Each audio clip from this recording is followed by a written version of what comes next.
Good morning. আজ রবিবারের সকাল সকাল এখন নেই, প্রায় গড়িয়ে দুপুর হতে চলেছে। সকাল থেকে অনেক কাজ ছিল আজকে, বাড়ি পরিষ্কার করা, কারণ দুদিন এখন কাজ হবে না। তো সেই জন্য আজ সকালে বানিয়ে নিয়েছি, দেখো স্নান টান করে উঠে চা বানিয়েছি এখানে। আর এখানে চাল ভাজা, চানাচুর, ধনেপাতা, আদা কুচি দিয়ে ক্যামেরাম্যান মেখেছে। আর গুনগুনের জন্য আছে দুধ আর একটা বিস্কিট।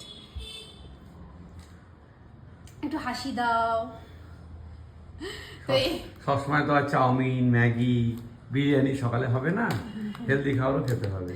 তো এই দিয়ে আমরা যে সকালে খাওয়াটা শুরু করি। Good morning. আজ রবিবারের সকাল সকাল এখন নেই, প্রায় গড়িয়ে দুপুর হতে চলেছে। সকাল থেকে অনেক কাজ ছিল আজকে, বাড়ি পরিষ্কার করা, কারণ দুদিন এখন কাজ হবে না। তো সেই জন্য আজ সকালে বানিয়ে নিয়েছি, দেখো স্নান টান করে উঠে চা বানিয়েছি এখানে। আর এখানে চাল ভাজা, চানাচুর, ধনেপাতা, আদা কুচি দিয়ে ক্যামেরাম্যান মেখেছে। আর গুনগুনের জন্য আছে দুধ আর একটা বিস্কিট। একটু হাসি দাও। তো সবসময় তো আর চাউমিন, ম্যাগি, বিরিয়ানি সকালে হবে না, হেলদি খাবারও খেতে হবে। তো এই দিয়ে আমরা যে সকালে খাওয়াটা শুরু করি।